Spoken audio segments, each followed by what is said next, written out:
Chers professionnels de Miabe Market, nous allons voir ensemble pas à pas ce qu'il faut faire une fois que vous êtes inscrit en tant que vendeur afin de mettre votre vitrine ou votre boutique au premier niveau. Votre premier réflexe doit être de vous rendre sur votre profil afin de le compléter. Vous pouvez télécharger un avatar pour votre vitrine ou boutique. Les données fournies lors de votre enregistrement sont déjà pré-remplies, mais si vous devez modifier, vous pouvez le faire. Et n'oubliez pas de sauvegarder après chaque modification. Vous pouvez également modifier votre adresse si vous le souhaitez. Ajoutez vos réseaux sociaux si vous en avez. Consultez votre abonnement directement ou l'annuler. Notez bien que l'annulation est à effet immédiat. Si vous souhaitez changer d'abonnement, vous devez annuler votre abonnement avant de prendre une autre formule. Un point très important, c'est la vérification de votre profil pour votre sécurité et celle des consommateurs. Téléversez l'une des pièces demandées. Cochez sur la case « Demander confirmation ».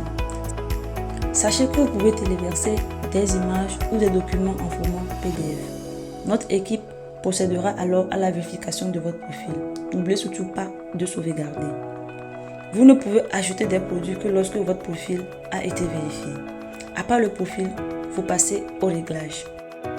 Encore une fois, parcourez l'ensemble des rubriques. Vous pouvez compléter la configuration de votre marque ou vitrine ou encore procéder à des modifications si besoin.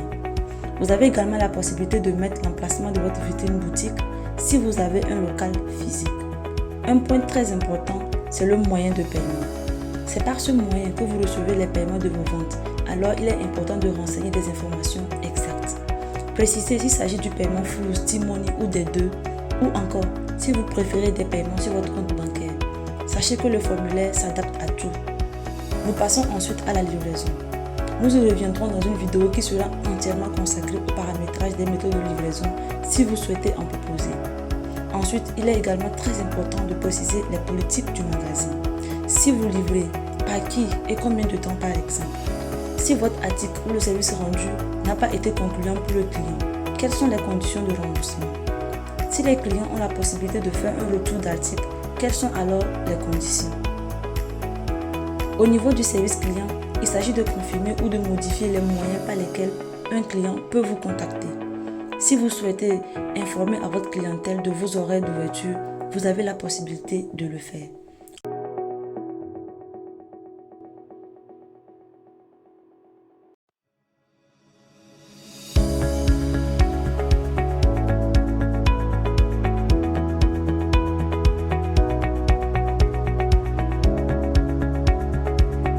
Enfin, si vous avez des moments d'arrêt d'activité, vous avez la possibilité de mettre votre boutique en mode vacances.